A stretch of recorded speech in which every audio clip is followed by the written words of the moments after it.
Seinäjoen Jymy-Jussien ja Joensuun Mailan välinen miesten Superpesiksen runkosarjan ottelu täällä Seinällä on päättynyt vierailijoiden 0-2 voittoon ja 3 sarjapisteen matkaamiseen tuonne Joensuuhun. Meillä on tässä paikalla molempien joukkueiden ykköspalkitut Joensuun Lauri Kivinen kotijoukkueen Toni Marjamäki ja pelinjohtajat Petri Pennanen ja Mikko Vainionpää. Lauri Kivinen, näytti heti alusta, että teillä oli aika hyvä ote peliin.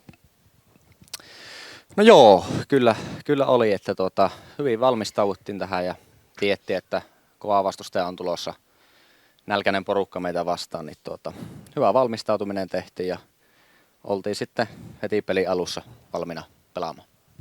Niin tuntuu, että varsinkin kärjen tilanteen rakentelu tänään onnistui vallan mainiosti. Onko tuo pomppupeli nyt vähän niin kuin teidän tavaramerkki? No ainakin tällä kentällä oli tänä päivänä, että onhan tuo tosi kimmosa kenttä, niin se auttaa kyllä paljon, että voi vähän keskemmällekin lyödä sitten niitä pomppuja. No nyt lähdetään kohta pelaamaan sitten sitä ylempää loppusarjaa. Millaisia ajatuksia sen alla pelaajan päässä liikkuu? No ei kyllä vielä minkäänlaisia, että aika lailla tässä on peli kerrallaan menty, että eikö ole vielä mietitty sinne asti, että pelataan nyt peli kerrallaan nämä pois ja mietitään sitten niitä. Mutta aika luottavaisin mieli varmaan teidän joukkueessa nyt voidaan eteenpäin mennä, peli on sellaisessa kuosissa. No joo, kyllä meillä semmoinen rauhallinen olotila on tuossa porukassa, että ihan luottavaisin mielin mennä. No luonnehdippa sitten vielä muutamalla sanalla omaa pelisuoritusta tänä päivänä. No niin kuin sanoin tuossa, niin kimmosa kenttä oli tänne, niin pystyi sitten viimeiselläkin takomaan noita pomppuja, että hyvin lukkari sotki kuitenkin, että sai aika paljon laittomaksi noita ensimmäisiä lyöntejä, mutta kova kenttä niin auttoi tänne meitä. Selvä juttu. Mennään sitten Toniin. Tänään taidettiin olla takamatkalla vähän koko pelin ajan. Joo, kyllähän me se pari vuoroa pysyttiin mukana, mutta sitten sattui ja tapahtui. Ja sitten yritettiin ottaa kiinni jotenkin. No kuinka rankka tämä peliruuhka tässä nyt on ollut? Tuntuuko se selkeästi jo jaloissa? No, Kitereissun jälkeen niin ollaan saatu nyt huilata ja palautella tässä pari päivää, että ei se nyt ainakaan mikään suuri ole tähän mennessä ollut, että ihan mukavaa tää on. No kasvoiko se voittamisen halu tänään sitten niin kovaksi, että se kipsasi pelaamista? No se on vähän ollut sellaista ainakin muutamissa peleissä, kun on tullut ennakolta kovempi vastaan, niin sitten ollaan vähän kipsaannuttu ainakin sisäpelissä. Mutta ei sille ole voinut sitten mitään. No sulla henkilökohtaisesti tuntuu kuitenkin mailaan napsahtavan. Eikö ole jo vähän aikakin? Niin, no se on sitten sinun oma luonnehdinta tilanteesta. Selvä juttu. Kiitoksia. Päästetään pelaajat loppuverkkaamaan ja otetaan pelijohtajat seuraavaksi.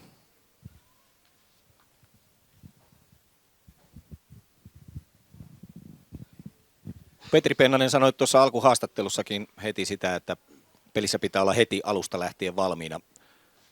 Oletko sitä mieltä, että onnistuitte siinä? No kyllä varmasti paremmin onnistuttiin kuin muutamassa aiemmassa pelissä, että ihan semmoinen ehjä kokonaisuus, että ei tuosta nyt jäänyt oikein mieleen, että olisiko meillä alku- tai keskivaihe tai loppu ollut oikeastaan sen niin kuin parempi tai huonompi, että pelattiin tasaisesti kauttaaltaan hyvää matsia.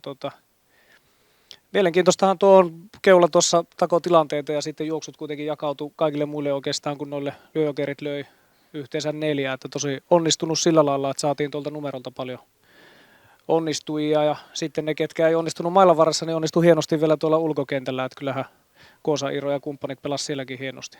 Kallio luki linjassa palloja, että oltiin kyllä niin kuin valmiita. Se oli tiedossa, että jos tänne lähtee vähän löperösti, niin kyllähän tuo kotijoukkueen sisäpeli on kovaa ja saatiin kyllä kärkeä, katsoa noita prosentteja, niin hyvin taisteltua, että paljon pojat pelannut pelejä, missä on kovat prosentit, niin tänään ne oli vähän vaisummat ja ei sitten tuo kaikkien pelkäämä mörkö Vainionpääkään onnistunut kuin pari kertaa, niin siinähän ne voiton avaimet on.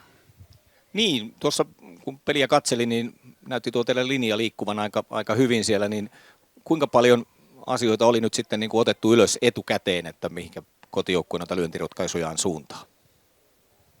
Käytiin tuossa Kouvolassa, niin Pitkäsen Eero sanoi, että 10 minuuttia on sellainen, että se riittää kuulemma, niin pitäisikö siltä varastaa se, että kyllä me vähän pitempään kuin 10 minuuttia käytettiin, että kyllä nämä pelit on tietysti aina sama-arvoisia ja näin, mutta jotkut pelit on semmoisia, että joutuu tehdä vähän enemmän sitä ennakkotyötä, että ei Seinäjokikaan ihan kaiken kaikkiaan pelaajille eikä meille pelijohtajille ihan niin tuttu ole.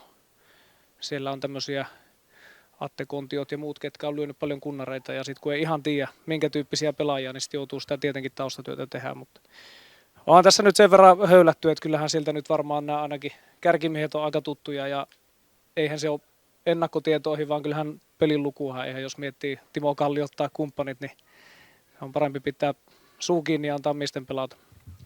No, taitaa olla aika levollinen mieli kuitenkin nyt sitten lähteä tästä sarjaa pelaamaan eteenpäin, runkosarjan viimeisiä kierroksia ja sitten ylempää loppusarjaa.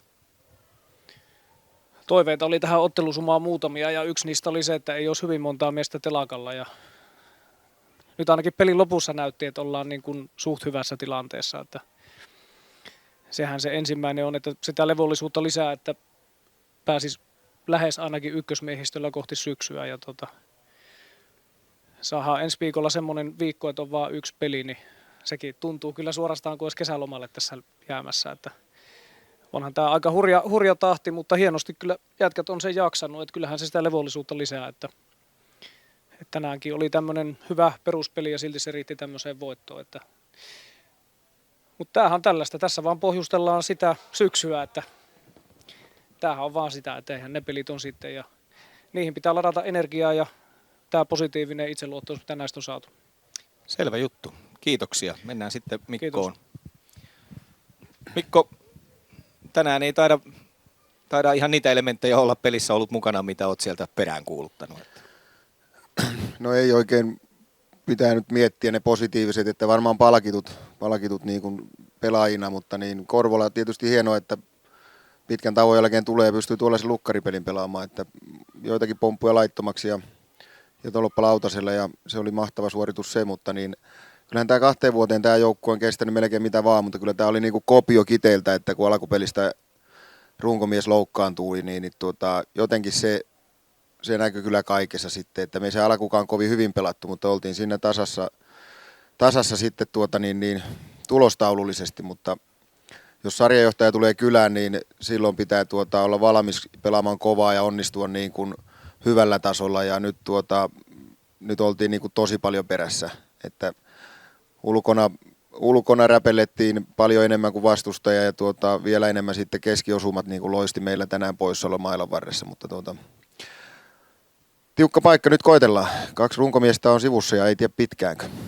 Niin, eli justiin meinasin seuraavaksi kysyä, että miltä nuo nyt näyttää nuo herrojen loukkaantumiset ja sanoit nyt, että ei tiedä koska, mutta entä sitten kun tuollainen tapahtuu tuossa pelissä, niin tuleeko siinä semmoinen voi ei taas? No en mä tiedä, ei taas, niitä on niin vähän meillä ollut, mutta ei ainakaan kaksi niin kuin molemmat pelit samalla lailla, että meidän niin kuin peli on melkein loppunut siihen. Ja sitä jutellaan kopissa ja tuossa noin, että jatketaan ja näin, mutta niin pään sisään on vaikea päästä, että kuinka kukin sen ottaa, mutta niin kuin yleisilme ja joukkueen niin kuin suoritus sen jälkeen niin on niin kuin melkein loppunut molemmissa peleissä. No mites nyt sitten tästä eteenpäin, tuleeko teille yhtään vastaavanlaista hengähdystaukoa kuin? Nyt torstai-perjantain tuplareissu, mutta sitä ennen ei ole peli. Niin, eli siihen saa nyt vähän hengitellä ja harjoitella ja katsoa miten tilanne menee.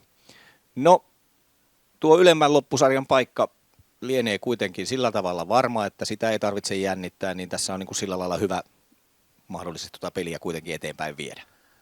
On se joo, mutta se, että nyt piti alkuviikko oli tarkoitus, treenataan kovaa ja sen jälkeen huilataan, mutta joukkue tuntuu kohtuu väsyneeltä ainakin näytti. En tiedä tosiaan onko sitä vai onko ne loukkaantumiset, mikä se mieliala vei. Että nyt pitää tarkkaan kyllä puntaroida, että mitä tehdään jatkossa ja miehiä meillä ei liikaa ole kierrätykseen, että niin nyt pitää katsella, että minkälainen orkesteri sinne saadaan.